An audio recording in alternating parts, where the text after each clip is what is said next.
ভোটের প্রচারণায় সকাল থেকেই মাঠে প্রার্থীরা। সারা দেশে এনসিপি প্রার্থীদের হেনস্থা করার অভিযোগ নাহিদ ইসলামের।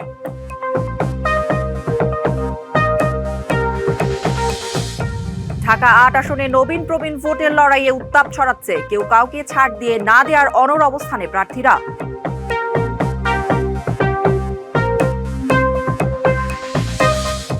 নির্বাচনী জনসভায় যোগ দিতে কাল রাজশাহী যাচ্ছেন তারেক রহমান। বরণে চলছে প্রস্তুতি, বিশাল জনসমাগমের আশা নেতাদের।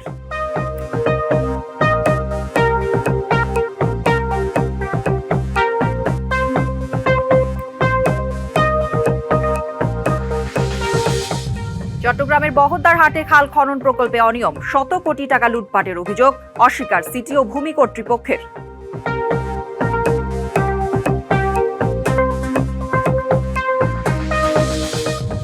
অবতরণের সময় ভেঙে পড়ল বিমান, ধরে যায় আগুন। মহারাষ্ট্রের উপমুখ্যমন্ত্রী অজিত পাওয়ার সহ নিহত অন্তত ৬ জন।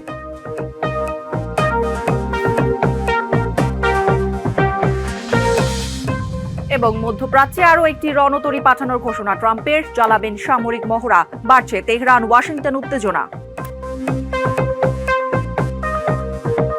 স্বাগত ডিবিসি সংবাদে। দেখছিলেন নাসির সিনটেক্স অ্যালুমিনিয়াম সংবাদ শিরোনাম। এবার জানাবো খবরের বিস্তারিত। আপনাদের সাথে আছি আমি কাঞ্জুম কৌরি। বিমান দুর্ঘটনায় মহারাষ্ট্রের উপমুখ্যমন্ত্রী অজিত পাওয়ার সহ ৬ জন নিহত হয়েছে।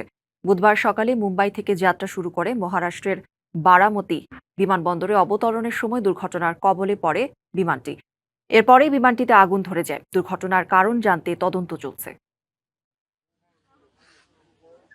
বুধবার সকালে জেলা পরিষদের নির্বাচনে প্রচারণার জন্য মুম্বাই থেকে বারামতির উদ্দেশ্যে ব্যক্তিগত বিমানে রওনা হন মহারাষ্ট্রের উপমুখ্যমন্ত্রী অজিত পাওয়ার। বিমানে অজিত পাওয়ার সহ ৬ আরোহী ছিলেন। এর কিছুক্ষণ পর পুনে জেলার বারামতি বিমানবন্দরে অবতরণের চেষ্টা করে ছোট বিমানটি। কয়েকবারের চেষ্টায় অবতরণের সময় ভেঙে পড়ে। কয়েক টুকরো হয়ে যায় বিমানটি। মুহূর্তেই আগুন ধরে যায় এতে। এনডিটিভি জানিয়েছে, ঘটনাস্থলে দ্রুত পৌঁছে উদ্ধারকারীরা অজিত পাওয়ার সহ আহতদের হাসপাতালে নিয়ে যায়। সেখানেই চিকিৎসকরা অজিত পাওয়ারকে মৃত ঘোষণা করেন। দুর্ঘটনায় পাইলট, নিরাপত্তা কর্মকর্তা সহ নিহত হন বিমানে থাকা সব আরোহী। প্রাথমিকভাবে জানা গেছে, অবতরণের সময় পাইলট নিয়ন্ত্রণ হারালে এই দুর্ঘটনা ঘটে। বিমান দুর্ঘটনায় অজিত পাওয়ার সহ হতাহতের ঘটনায় শোক জানিয়েছেন দেশটির নেতারা। Mousumi Shanta, DBC news desk. Tarek রহমানের সফর ঘিরে রাজশাহীর প্রস্তুতি নিয়ে মাদ্রাসা মাঠ থেকে সরাসরি যুক্ত হচ্ছেন সহকর্মী সৌরভ হাবিব। সৌরভ, তারেক রহমানের সফর ঘিরে প্রস্তুতি কেমন দেখছেন? নিরাপত্তা ব্যবস্থা নিয়ে জানাবেন এবং কি বলছেন অন্যান্য নেতাকর্মীরা, সব মিলিয়ে জানাবেন একটু। কৌরি, একেবারেই প্রস্তুত রাজশাহীর ঐতিহাসিক মাদ্রাসা মাঠ। ২১ বছর পর তারেক রহমান আসছেন এবং ২০০৪ সালে তিনি যখন এসেছিলেন তখন তিনি বিএনপির সিনিয়র যুগ্ম মহাসচিব ছিলেন। এবার কিন্তু তিনি দলীয় প্রধানের একবারে চেয়ারম্যান পদবি নিয়ে কিন্তু রাজশাহী আসছেন এবং এটার চেয়ারম্যান হিসেবে প্রথম সফর, যেখানে নেতাকর্মীরা কিন্তু একটা বাড়তি উৎসাহ উদ্দীপনা কাজ করছে এবং বিশেষ করে যে আগামী সংসদ নির্বাচন, এই নির্বাচন উপলক্ষে তারেক রহমান বেশ কিছু নির্বাচনী দিক নির্দেশনা এবং এই এলাকার উন্নয়নে বেশ কিছু প্রতিশ্রুতি দিবেন, সেই বিষয়গুলো নিয়ে কিন্তু কথা বলবেন, যে কারণে সবাই কিন্তু উচ্ছ্বসিত হয়ে আছেন। আমাদের সাথে এখানে যুক্ত হচ্ছেন রাজশাহী মহানগর বিএনপির সাধারণ সম্পাদক এবং সহসভাপতি সহ নেতাকর্মীরা। আমরা একটু কথা বলবো, আপনাদের কালকে অনুষ্ঠান কেমন প্রস্তুতি, নিরাপত্তা কেমন থাকবে? ধন্যবাদ আপনাকে। অবশ্যই আলহামদুলিল্লাহ, আগামীকালকে রাজশাহী শহরের স্মরণীয় একটা ঐতিহাসিক সমাবেশ হবে। আমাদের নেতাকর্মী ইতিমধ্যেই সকল প্রস্তুতি গ্রহণ করেছে। আমাদের বিএনপির চেয়ারম্যান জনাব তারেক রহমানকে তিনাকে দেখার জন্য, তিনাকে রিসিভ করার জন্য এবং তিনার কথা শোনার জন্য অধীর আগ্রহের আমাদের নেতাকর্মীরা অপেক্ষা করছেন। নিরাপত্তা আমাদের কোনো সমস্যা নেই, ইনশাল্লাহ। আমরা সমস্ত ভলেন্টিয়ার সহ সাজিয়ে রেখেছি সবকিছু। আমরা ধন্যবাদ। আমরা একটু মহানগর বিএনপির সহসভাপতির সাথে কথা বলবো, কি ধরনের প্রতিশ্রুতি দিবেন এই এলাকার উন্নয়নে? ধন্যবাদ। আসলে বরাবরের মতন আমাদের রাষ্ট্রীয় পরিচালনা আমাদের দেশনেত্রী বেগম খালেদা জিয়া ৯১ থেকে ৯৫ এবং ২০০১ সাল থেকে ২০০৬ সালে রাজশাহীর সকল উন্নয়ন দেশনেত্রী বেগম খালেদা জিয়ার সময় হয়েছে। ইনশাল্লাহ আগামী দিনে তরুণ তরুণী এবং আবাল বৃদ্ধা শিশু কিশোরের সমন্বয়ে যে সমাবেশ হবে, লক্ষ লক্ষ মানুষের সমাবেশ, সেখানে তারেক রহমান সাহেব রাজশাহীর উন্নয়নের বিষয়ে তিনি সর্বোচ্চ উন্নয়ন করবেন বলে আমরা আশাবাদী, রাজশাহীর মানুষ আশাবাদী। ধন্যবাদ। কৌরি, শুনছিলেন এখানকার নিরাপত্তা ব্যবস্থার পাশাপাশি যে এই এলাকার সর্বোচ্চ উন্নয়ন এবং এই এলাকাটা, এই জনসভাটিকে তারা জনসমুদ্রে পরিণত করতে চায়, সেই বিষয়গুলো নিয়ে বলছিলেন কথা। পাশাপাশি জানিয়ে রাখছি যে এই যে তিনি আসছেন আগামীকাল, এই এখানকার জনসভা শেষ করে তিনি নওগাঁয় যাবেন, পরবর্তী তিনি বগুড়ায় ফিরে যাবেন। কৌরি। সৌরভ, ধন্যবাদ আপনাকে। ঢাকা ৯ আসন সবুজবাগ, মুগদা ও খিলগাঁও এলাকার উঠান বৈঠক করে প্রচারণা করছেন বিএনপির প্রার্থী হাবিবুর রশিদ হাবিব। সেখানে রয়েছেন আমাদের সহকর্মী আরিফুল ইসলাম, সরাসরি যুক্ত হব তার সাথে। আরিফুল, প্রচারণার সবশেষ খবর জানাবেন। করে যদি আমি একটু বলতে চাই যে নির্বাচন যতই ঘনিয়ে আসছে ততই কিন্তু প্রার্থীদের প্রচার প্রচারণার সেই ব্যস্ততা কিন্তু মাত্রা বেড়ে গেছে। তার মধ্যে ঢাকার ৯ আসনে বিএনপি থেকে মনোনীত প্রার্থী যিনি হাবিবুর রশিদ হাবিব, তিনি কিন্তু গণসংযোগ থেকে শুরু করে উঠান বৈঠক থেকে শুরু করে যা প্রয়োজন আসলে নির্বাচনের প্রচার প্রচারণায় সেগুলো কিন্তু তিনি ব্যস্ত সময় পার করছেন। সকাল থেকে তিনি বাসার সামনে বা বাসার ছাদে তিনি উঠান বৈঠক করেছেন এবং কি পরবর্তীতে তিনি কিন্তু প্রচার প্রচারণায় নেমেছেন। এর পাশাপাশি আমি যদি একটু সেই প্রার্থী যিনি আছেন হাবিবুর রশিদ হাবিব, তার সঙ্গে একটু কথা বলতে চাই। আমরা একটু জানতে চাই যে নির্বাচনের পরিবেশটা কেমন দেখছেন, প্রচারণা কিংবা কোনো শঙ্কা আছে কিনা ভোটের দিনে। ধন্যবাদ আপনাকে। আসলে অনেক রক্তের বিনিময়ে অর্জিত এই ভোট, এই ভোটাধিকার বাস্তবায়নের মাধ্যমে আগামী বাংলাদেশ একটা গণতান্ত্রিক বাংলাদেশ, ভোটাধিকার বাংলাদেশ হবে এবং মানুষ উদ্গ্রীব আছে ভোট প্রদানের জন্য। আসলে এই গভর্নমেন্ট সরকারের উচিত যে মানুষ যাতে নিরাপদে ভোটটা দেওয়ার ব্যবস্থা করে। শঙ্কা তো আসলে থেকেই যায়, কারণ হচ্ছে এর মধ্যে শরীফ ওসমান হাদি সে জীবন দিয়েছেন। আমাদের মানে অনেক আমাদের দলীয় নেতা কর্মীদেরকে এর মধ্যে অনেকের হত্যা করা হয়েছে সারা বাংলাদেশের বিভিন্ন জায়গায়। আমি ব্যক্তিগত পর্যায়ে চাচ্ছি একটা সৌহার্দ্যপূর্ণ পরিবেশ এখানে যারা আছে এটা রক্ষা করতে। আমি এই জন্য সবাইকে বলছি যে আমরা ঐক্যবদ্ধ থাকি, কারণ আমরা যারা এই এলাকার প্রার্থী, আমরা তো সবাই বলছি যে আমরা এলাকার উন্নয়ন চাই, এলাকার মানুষের জন্য কাজ করতে চাই। তাহলে আমরা কেউ যাতে আমাদের মধ্যে কোনো রকম দূরত্ব তৈরি করতে না পারে। কিছুটা শঙ্কা আছে। এটা তো একটি আন্তর্জাতিক এবং অভ্যন্তরীণ একটা চক্র তো আছেই, যেটা চায় বাংলাদেশ অস্থিতিশীল থাকুক, নির্বাচনকে বানচাল করুক। সে ব্যাপারে তো আসলে অন্তর্বর্তীকালীন সরকার এই ব্যবস্থা নেওয়া প্রয়োজন। কারণ শঙ্কাতে নাইল শরীফ ওসমান হাদিকে হত্যা করা হয়েছে, আমাদের এরশাদুল্লাহ আক্রমণ হয়েছে, আমাদের একজন দলীয় কর্মীকে হত্যা করা হয়েছে। সারা বাংলাদেশে তো সন্ত্রাস করার কি ধরনের আসলে প্রতিশ্রুতি নিয়ে যাচ্ছেন তরুণ ভোটারদের বা এখানে যারা আছেন তারা আসলে কি চাইছেন আপনার কাছ থেকে? যেটি হচ্ছে যে আসলে আমি এই এলাকার সন্তান, আমার এই এলাকার রাজনৈতিক বয়স হচ্ছে 38 বছর, আর এই এলাকায় আমি বসবাস করি, মানে জন্মের পর থেকে এই এলাকায় বের। এই এলাকার মানুষ আমাকে একেবারে ছোটবেলার থেকে চেনেন, আর এই এলাকার অলিতে গলিতে তারা মনে করে যে এলাকার সন্তান, ঘরের ছেলে যদি মানে তাদের প্রতিনিধি হয়, সেক্ষেত্রে তার যে কোনো সমস্যা যে কোনো সময় তার বলতে পারবে। এবং আমি এ ব্যাপারে আমার অতীত বলে আর কি, যে আমি সর্বোচ্চ চেষ্টাটুকু করব। আমরা আসলে আমাদের এই এলাকা সমস্যাপূর্ণ একটা এলাকা। আমরা বলছি যে আমরা চাই এলাকার সবাই নিরাপদ থাকুক, এলাকা মাদক মুক্ত হোক, চাঁদাবাজ মুক্ত হোক, সন্ত্রাস মুক্ত হোক। আমাদের এই এলাকার স্কুল কলেজের সমস্যা রয়েছে, ব্রিজ নাই অনেক ক্ষেত্রে, আমাদের রাস্তার সংস্কার প্রয়োজন, আমরা হাসপাতাল প্রয়োজন, মাঠ প্রয়োজন। আমরা বলছি যে আমরা সমন্বিত যা 31 দফা আমাদের চেয়ারম্যান জনাব তার কোনো 31 দফা যদি যখন বাস্তবায়ন করবেন তার সুফল আমরা পাবো ইনশাল্লাহ। অসংখ্য ধন্যবাদ। শুনছিলেন করে যে প্রার্থী যিনি বিএনপির মনোনীত প্রার্থী, তিনি কিন্তু গণসংযোগের মাধ্যমে বা বিভিন্ন ভোটারদের কাছে যাচ্ছেন, তার নিজ প্রতীক ধানের শীষে তিনি ভোট চাইছেন, নানা প্রতিশ্রুতি দিচ্ছেন। আসলে সেই প্রতিশ্রুতি ভোটাররাও সহজভাবে নিচ্ছেন এবং কি ভোটের দিনটা শঙ্কাও প্রকাশ করেছেন। তারপরেও তিনি কিন্তু বিশ্বাস রাখছেন অন্তর্বর্তীকালীন সরকারের নিরাপত্তা ব্যবস্থাপনায়। সেই বিষয়টা আসলে তুলে ধরার চেষ্টা করছিলাম। এই ছিল আসলে করে এখান থেকে সবশেষ পরবর্তী সংবাদে নতুন কোনো প্রার্থী, অন্য দলের কোনো প্রার্থী যদি থাকে তার প্রচারণা নিয়ে জানানোর চেষ্টা করবো। এই ছিল এখান থেকে সবশেষ করে। আরিফ, ধন্যবাদ আপনাকে। ভোটের প্রচারণায় মুখর রাজধানী ঢাকা। সকাল থেকেই প্রার্থীরা ছুটছেন ভোটারদের কাছে। হাতির ঝিলে প্রচারণায় গিয়ে এনসিপির আহ্বায়ক অভিযোগ করেন, সারা দেশে তার দলের প্রার্থীদের হেনস্থা করা হচ্ছে। নাই জানান, অনেক পার্ক, খেলার মাঠ দখল হয়েছে, মাদকের প্রকাশ্য কারবার চলছে। সারা দেশের মতো এই এলাকাতেও বড় সমস্যা চাঁদাবাজি। এই সমস্যা সমাধানের প্রতিশ্রুতি দেন জামায়াতে ইসলামীর নেতৃত্বাধীন 11 দলীয় জোটের শরিক এনসিপি প্রধান নাহিদ। তিনি ঢাকা 11 এর এনসিপির প্রার্থী। এলাকার যে পরিবর্তন, যেই বিগত 16 বছর পরে আমরা যেহেতু এটা এবার নির্বাচন হচ্ছে, আমরা প্রত্যাশা করি যে এবারে নির্বাচনের মাধ্যমে সত্যিকার অর্থে এলাকার পরিবর্তনের সুযোগ আমরা পাব। দেশ সংস্কারের পাশাপাশি এই ঢাকা 11 সংস্কার হবে। ঢাকা 11 যে নানামুখী সমস্যা রয়েছে, এই সমস্যাগুলো আমরা সমাধান করতে পারবো। ত্রয়োদশ জাতীয় সংসদ নির্বাচনের প্রচার প্রচারণা এখন তুঙ্গে। ঢাকা 8 আসনে এবার নবীন প্রবীণের মধ্যে হবে ভোটের লড়াই।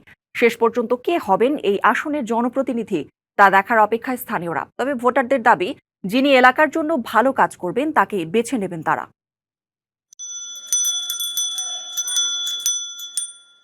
এবার দেয়ালে দেয়ালে নেই পোস্টারের ছড়াছড়ি, তবুও আছে নির্বাচনী আমেজ। চলছে চায়ের দোকানে আলোচনার ঝড়। কে হচ্ছেন ঢাকা ৮ আসনের এমপি? দেশ জুড়ে নির্বাচনী আমেজ যাই থাকুক না কেন, ঢাকা ৮ আসন এবার আলোচনার শীর্ষে। ভোটের বাকি নেই খুব বেশি দিন, কিন্তু প্রার্থীদের লড়াইটা শুরু হয়েছে প্রচারণার প্রথম দিন থেকেই। এ যেন নতুন পুরাতনে মিশ্রণ। স্থানীয় বাসিন্দারাই বা কাকে বেছে নিবে সেটি দেখার বিষয়। রং বেরঙের পোস্টার থাকবে না, কোথাও ব্যানার থাকবে না, যেখানে রাস্তাঘাটের অসুবিধা, মানুষের চলাচলের অসুবিধা হয় না, ঠিকই আছে। এখন তো এটা সুশৃঙ্খল। আগে যেমন অনেক মিছিল মিটিং দেখা যেত, এখন সেরকমটা নেই। বর্তমানে আমাদের পোস্টার নাই, কিছু নাই, বরং অনেক আমেজ ভালো আছে। যার এমন তারে দিব, এটা হইলো আপনার যার যার মনের অভিলুচ্ছ। যেখানে প্রতিদ্বন্দ্বিতা করছেন এনসিপি নেতা নাসির উদ্দিন পাটোয়ারি, অন্যদিকে বিএনপির হেভিওয়েট প্রার্থী সাবেক মন্ত্রী ও মেয়র মির্জা আব্বাস। লড়াইটা কেমন হবে তা হয়তো দেখা যাবে ফলাফল শেষে। যদি সব কাজ করবে, ভালো জনগণের কাজ করবে, রাস্তাঘাট উন্নয়ন করবে, সব দিকে সমস্যার সমাধান করবে, আমরা তাকেই চাচ্ছি। এখন যার রিজিক আছে সেই পাবো, বুঝেন নাই? এর নতুন করে বাংলাদেশ কিভাবে ভালো হবে এটাই দেখতে চাই।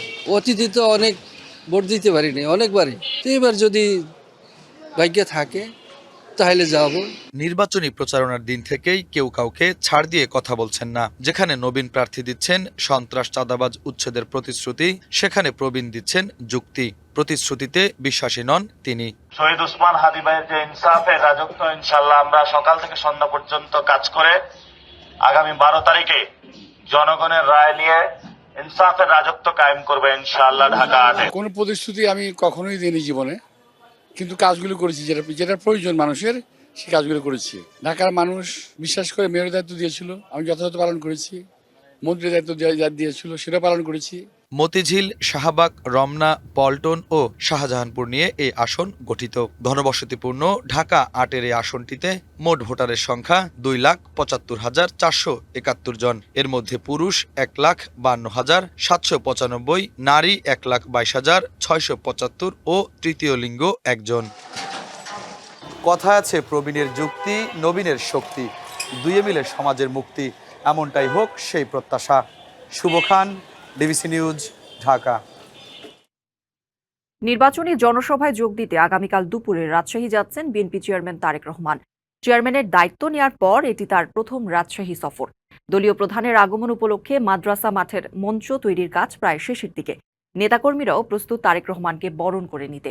বিএনপি চেয়ারম্যানের উপদেষ্টা মিজানুর রহমান মিনু জানান, রাজশাহীর জনসভা পরিণত হবে মহাসমুদ্রে। রাজশাহীকে নিয়ে বিএনপির বিশাল পরিকল্পনা আছে। আইটি ভিলেজ স্থাপন করে নতুন প্রজন্মের কর্মসংস্থান, ইপিজেড স্থাপন, রেশম শিল্প নগরী সহ দেশকে গড়ে তোলার পরিকল্পনার কথা রাজশাহীবাসীকে জানাবেন তারেক রহমান। পরে বিকেলে নওগাঁয় আরেকটি জনসভায় যোগ দেবেন তিনি। নওগাঁর জনসভা শেষে বগুড়ার উদ্দেশ্যে রওনা দেবেন তারেক রহমান। আমরা আশা করছি রাজশাহীতে একটা বিশাল আইটি ভিলেজের মাধ্যমে নতুন যুবশক্তিকে কর্মসংস্থানে নিয়ে যাওয়ার জন্য, আর সেই সঙ্গে রাজশাহীর সেই হারিয়ে যাওয়া সিল্ক শিল্প নগরী গড়ে তোলা। আমরা চাই যে দেশ সংখ্যাগরিষ্ঠ নিউ জেনারেশন এবং সবাই কর্মসংস্থান হোক। এত বছর পরে এই নেতাকে আমরা কাছে পাচ্ছি, ফলে আবেগের সাথে উচ্ছ্বাস, উদ্দীপনা, উজ্জীবিত ভাব সকল পর্যায়ের নেতাকর্মী এবং সকল সাধারণ মানুষের মাঝে সংক্রামিত হয়েছে। চট্টগ্রামের নির্বাচনী উত্তাপ এখন তুঙ্গে। ভোট থেকে গভীর রাত পর্যন্ত চলছে পথসভা, উঠান বৈঠক ও মতবিনিময় সভা। ভোটারদের দাঁড়ে দাঁড়ে ছুটছেন প্রার্থীরা, দিচ্ছেন নানা প্রতিশ্রুতি। পছন্দের প্রার্থী ও দলের কর্মসূচি মূল্যায়ন করে ভোট দেওয়ার কথা বলছেন ভোটাররা। ভোটের উত্তাপে সরগম চট্টগ্রাম। ভোটারদের কাছে টানতে প্রতিশ্রুতির ফুলঝুরি নিয়ে হাজির প্রার্থীরা। চট্টগ্রাম 1 মিরসরাই আসনে গণসংযোগ ও পথসভায় ব্যস্ত প্রার্থীরা। আসনটির 7 জন প্রার্থী সকাল থেকে শুরু করছেন প্রচারণা, যা চলছে গভীর রাত পর্যন্ত। সন্ত্রাসী ও মাদকমুক্ত মিরসরাইয়ের পাশাপাশি নির্বাচনে সুষ্ঠু পরিবেশ নিশ্চিতের দাবি ভোটারদের। সুন্দর পরিবেশে একটা সুষ্ঠু ভোট আমরা আশা করতেছি এবং মানুষ যেন নিরাপত্তার সাথে তার মতামত ভোটের মাঠে ব্যক্ত করতে পারে। স্বাধীন দেশে আমরা যে যার জায়গা থেকে যে যার প্রার্থীকে ভোট দেব, আমাদের এটাই প্রত্যাশা। দক্ষ জনশক্তিতে রূপান্তরিত করার জন্য আমাদের ট্রেনিং সেন্টারগুলো চাই এবং আমাদের শিক্ষার মান আরো উন্নয়ন।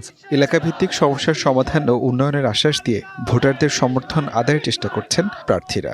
মিরসরাইবাসীর জন্য আমার সর্ব আগ্রহে থাকবে নিরাপত্তা, শান্তি, শৃঙ্খলা, সামাজিক সচেতন মানুষদেরকে নিয়ে সকল পেশার মানুষের সহযোগিতা নিয়ে মাদক নির্মূলে আমরা সর্বোচ্চ কাজ করে যাব। কারিগরি শিক্ষায় তাদেরকে প্রশিক্ষিত করা, নারী পুরুষ এবং ইয়ং জেনারেশন যারা তাদেরকে মোটামুটি এই মিরেশ্বরাই যাতে করে এখানেই থেকে তারা ভালো আর্ন করতে পারে সেভাবে তাদেরকে কিন্তু ডেভেলপ করার জন্য আমি চেষ্টা করছি।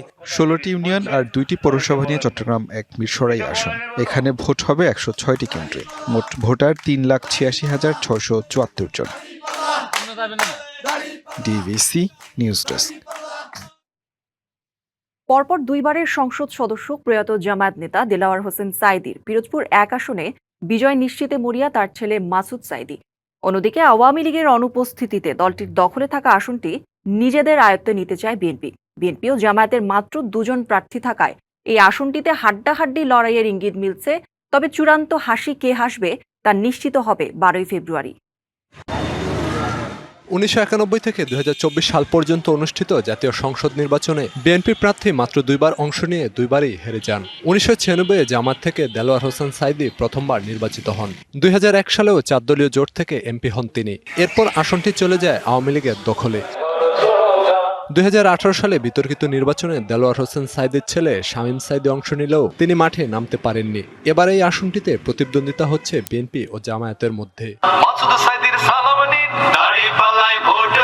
তবে এবার জামায়াত থেকে নির্বাচনে অংশ নিচ্ছেন দেলোয়ার হোসেন সাঈদীর আরেক ছেলে মাসুদ সাঈদী এবং বিএনপি প্রার্থী আলমগীর হোসেন। দুই প্রার্থীর সমর্থকরাই জয়ের বিষয়ে আশাবাদী। জনাব আলমগীর হোসেন ভাই তার ফিল্ড খুবই ভালো, ধানের শীষে জয়যুক্ত হবে। তার পক্ষ থেকে আমরা আলমগীর মিয়াকে আপনারা ভোট দিয়ে জয়যুক্ত করবো ইনশাআল্লাহ। দুইবারের এমপি ছিলেন আল্লামা দেলোয়ার হোসেন সাঈদী, তার সুযোগ্য সন্তান আল্লামা মাসুদ সাঈদী। ইনশাআল্লাহ আমরা আশা করি উনি এখান থেকে জয়যুক্ত হব। 70 থেকে 75% ভোটে আমরা ইনশাআল্লাহ বিজয় হব। ওনার জনপ্রিয়তা ভালো, সৎ লোক। নিজেদের কাজ এবং দলের ভূমিকার কারণে জয়ের ব্যাপারে আত্মবিশ্বাসী দুই প্রার্থী। যারা ভোটের অধিকার, ভাতের অধিকারের সাথে আমাদের সম্পৃক্ত ছিল, আমি তাদেরই লোক, তাদেরই প্রতিনিধিত্ব করি, এই বিশ্বাস তাদের অর্জিত হয়েছে এবং ধর্ম বর্ণ নির্বিশেষে আমাদের সাথে সকলেই রয়েছে। মানুষ আস্থা রাখতে চায়। অতীতে যারা নির্বাচনে এসেছেন, যারা আইন নীতির কথা বলেছেন, কিন্তু বাস্তবে তারা সেটি পালন করেননি। এই জন্য সারা বাংলাদেশের মানুষ কিন্তু মুখিয়ে আছে একটা পরিবর্তনের আশায়। পিরোজপুর সদর, নাজিরপুর ও ইন্দুরকানী উপজেলা নিয়ে পিরোজপুর 1 আসন। মোট ভোটার 3,92,177 জন। BBC news desk. বায়ু দূষণে আজও বিশ্বের নগরীগুলোর মধ্যে শীর্ষের রাজধানী ঢাকা। 4 দিন ধরে টানা বায়ু দূষণের শীর্ষে থাকছে ঢাকা। সকাল 8:15টার দিকে মিশরের রাজধানী কায়রোর সঙ্গে একই বায়ুর মান নিয়ে শীর্ষে ছিল এই নগর। 2 নগরীর বায়ুর মান ছিল 274। বায়ুর এই মানকে খুব অস্বাস্থ্যকর বলে গণ্য করা হয়। তবে নগরীর 4 স্থানে বায়ুর মান 300 ছাড়িয়ে গেছে। দূষণের সর্বোচ্চ স্তর এটি। বিশেষজ্ঞরা বলছেন, অসহনীয় বায়ু দূষণে নানা শারীরিক সমস্যায় পড়ছেন নগরবাসী। আগের চেয়ে এসব সমস্যা বেশি অনুভূত হচ্ছে। শ্বাসকষ্টজনিত নানা রোগে আক্রান্ত হওয়া মানুষের সংখ্যা বাড়ছে। বায়ুদূষণ নিয়ন্ত্রণে গদবাঁধা কিছু কথা আর লোক দেখানো উদ্যোগ ছাড়া এখন পর্যন্ত সরকারের পক্ষ থেকে কিছুই করা হয়নি। ঢাকার বায়ুদূষণের উৎস যানবাহন ও কলকারখানার দূষিত ধোঁয়া, নির্মাণ কাজের ধুলাবালু, বিভিন্ন দ্রব্য পোড়ানোর কারণে সৃষ্ট ধোঁয়া, ইটভাটা। চাষযোগ্য পতিত জমি অধিগ্রহণের সময় দেখানো হয়েছে বসতভিটা ও দোকান। কম মূল্যের জমি দেখানো হয়েছে বেশি দামে। এভাবেই শত কোটি টাকা লুটপাটের অভিযোগ উঠেছে প্রভাবশালী সিন্ডিকেটের বিরুদ্ধে, যেখানে রয়েছেন ভূমি অধিদপ্তর থেকে শুরু করে সিটি কর্পোরেশন কর্মকর্তারাও। জালিয়াতির এই ঘটনা ঘটেছে চট্টগ্রামের বহদ্দারহাট বাড়াইপাড়া থেকে কর্ণফুলী নদী পর্যন্ত খাল খনন প্রকল্পে। 2014 সালে চট্টগ্রাম জেলা প্রশাসক কার্যালয়ের ভূমি অধিগ্রহণ শাখার কর্মকর্তার কাছে ঘুষের 58 লাখ টাকা নিয়ে যাওয়ার সময় আদালত চত্বর থেকে আটক করা হয় ইলিয়াস নামের এক ব্যক্তিকে। এছাড়া বিভিন্ন সময় নানা অভিযোগে আটক করা হয় ভূমি অধিগ্রহণ শাখার সার্ভেয়ার, কানুঙ্গো ও দালালদের। জলাবদ্ধতা নিরসনে 2020 সালে বহদ্দারহাট বাড়াইপাড়া থেকে কর্ণফুলী নদী পর্যন্ত সংযোগ খাল খনন প্রকল্পের কাজ শুরু হয়। প্রায় 25.235 একর জমি অধিগ্রহণের জন্য 1,103 কোটি 84 লাখ টাকা ব্যয় ধরা হয়। প্রকল্পের আওতায় চাষযোগ্য পতিত জমিকে ভিটে, দোকান ও বাড়ি হিসেবে দেখিয়ে 3 গুণ দাম নির্ধারণ করে একটি চক্র। এখানে করছিল কমিশনার ছিল, মেয়র ছিল, অ্যাসিলাইন টাইমে মনে করেন রিটার্ন ছিল, উনিও জড়িত ছিল। সার্ভেয়ার আবু ইউসুফ, দীপু, গাজী ইমাম, মুক্তার হোসেন, অমিত মজুমদার, সিটি কর্পোরেশনের সার্ভেয়ার লিটন কুমার, ছাত্রলীগ নেতা বাপ্পিসহ দালাল ও প্রভাবশালী চক্রটির কাছে জিম্মি এখানকার ভূমি মালিকরা। তবে নিরাপত্তার স্বার্থে এসব বিষয়ে কথা বলতে নারাজ তারা। এদিকে নিজেদের বিরুদ্ধে আনা অভিযোগ অস্বীকার করেছে সার্ভেয়ার দীপু ও লিটন কুমার। ওই যে প্রশাসনিক কর্মকর্তা টোটাল বিষয়ে উনি মন্তব্য দিচ্ছেন। হ্যাঁ, ডক্টর বলেছেন না এই ধরনের কোনো কিছুতে আমি এটা আপনি ওনার সাথে কথা বল, আমি দুটো নিয়ে মন্তব্য করতে পারতাম না। এই দুইটা তাকে আপনি ছবি এবং এই দুইটা তাকে শ্রেণী পরিবর্তন করছে যে সেটার ইয়েটা নেন, সেটা ওই আমাদের সিটি মানে অতিক্রমণ নথিতেই থাকবে। প্রকল্প পরিচালকেরও দাবি এসব বিষয়ে কিছুই জানেন না তিনি। সিটি কর্পোরেশনের দায়িত্ব হচ্ছে এখানে ডাক নাম্বারগুলো মানে ডিসি অফিসের সাথে সমন্বয় করা, নিশ্চিত করে। এরপর টাকা পয়সার বিষয়গুলো তো এটা ডিসি অফিস তাদের আইনের বিষয়ের মাধ্যমে করবে। আমার কাছে কোনো ধরনের অভিযোগ আসে নাই। নতুন করে 89% জমি যা এলএ মামলার অধীনে তৃতীয় সংশোধিত শীর্ষ প্রকল্পের অধীনে খাল রয়েছে। এসব পতিত জমি 89 লাখ টাকা করে দেখিয়ে অধিগ্রহণের চেষ্টা করছে চক্রটি। মাসুদুল হক, ডিবিসি নিউজ, চট্টগ্রাম। শীতে চাঁপাইনবাবগঞ্জ সদর হাসপাতালে বেড়ে চলেছে ডায়রিয়া, রোটাভাইরাস, নিউমোনিয়া আক্রান্ত শিশুর সংখ্যা। হাসপাতালটির শিশু ওয়ার্ডে 24টি শয্যা থাকলেও প্রতিদিন প্রায় 100 ডায়রিয়া ও নিউমোনিয়া রোগী ভর্তি হচ্ছে। বাড়তি রোগীদের হাসপাতালের মেঝেতে চিকিৎসা নিতে হচ্ছে। চিকিৎসা সেবা দিতে হিমশিম হাসপাতাল কর্তৃপক্ষের। চাঁপাইনবাবগঞ্জ 250 শয্যা বিশিষ্ট জেলা হাসপাতালে প্রতিদিন নিউমোনিয়া সহ ঠান্ডাজনিত নানা রোগে আক্রান্ত শিশুরা অস্বাভাবিক হারে ভর্তি হচ্ছে। চিকিৎসা নিতে আসা রোগীরা বলছেন, হঠাৎ করেই পাতলা পায়খানা বা বমি হওয়া শুরু হয়। হাসপাতালে ভর্তির পর বেড না থাকায় বারান্দা মেঝেতেই চিকিৎসা নিতে হচ্ছে তাদের। বমি, পাতলা পায়খানা আর জ্বর। 40 দিনকার বাচ্চা নিয়ে ভর্তি হয়েছে, বেড নাই, এখানে বাইরে বাতাসে আরো বেশি হয়ে গেছে বাচ্চা। এখানে তো সুস্থ হওয়ার কোনো দেখতে পাচ্ছি না। বেড না পাওয়ার জন্য অনেক সমস্যা হচ্ছে। বাইরের আবহাওয়া আসছে, বাতাস আসছে, শীত পড়ছে, গায়ে আরো বেশি হয়ে গেছে। 80টাই রুগী নিচে পড়ে আছে এবং এই ঠান্ডা জ্বরে তার সমস্যা বেশি হচ্ছে। হাসপাতাল কর্তৃপক্ষ জানায়, প্রতিদিন 80 থেকে 90 জন ডায়রিয়া ও নিউমোনিয়া আক্রান্ত রোগী ভর্তি হচ্ছে। এছাড়া গত এক সপ্তাহ ধরে 700 বেশি শিশু চিকিৎসা সেবা নিচ্ছে। তবে মেঝেতে চিকিৎসা নেয় অনেকে আরও অসুস্থ হয়ে উঠছে।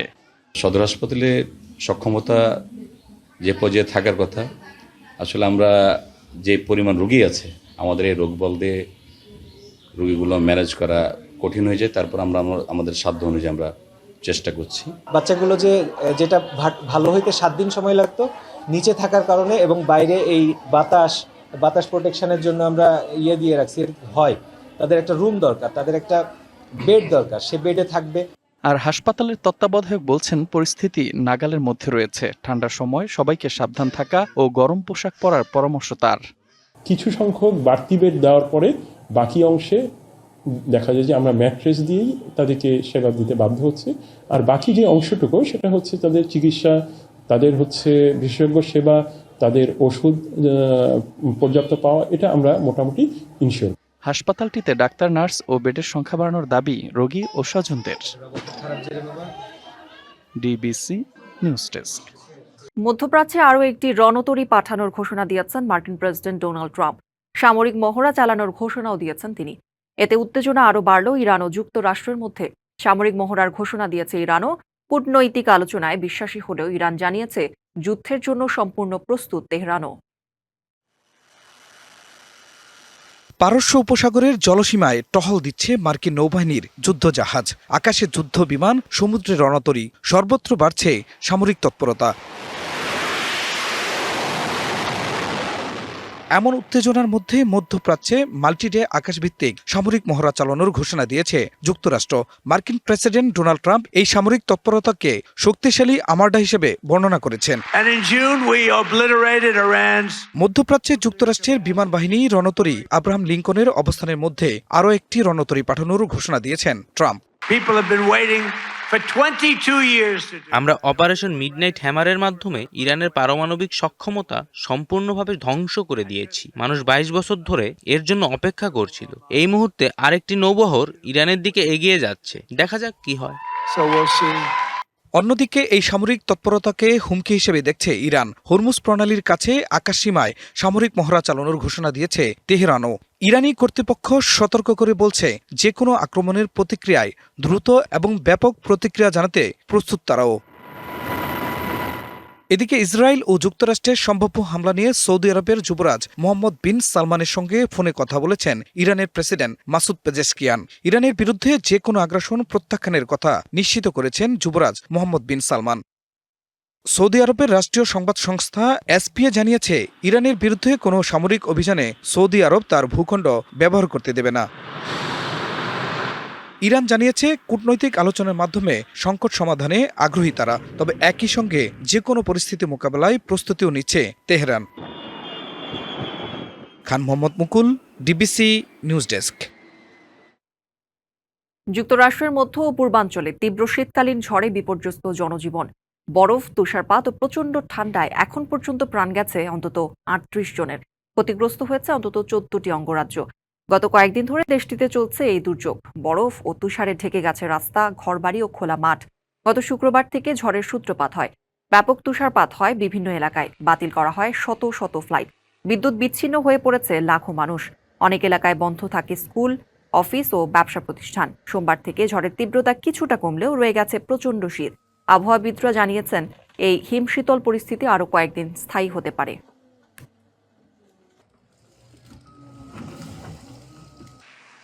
জাপান সাগরের দিকে স্বল্প পাল্লার একাধিক ব্যালিস্টিক ক্ষেপণাস্ত্র ছুড়েছে উত্তর কোরিয়া।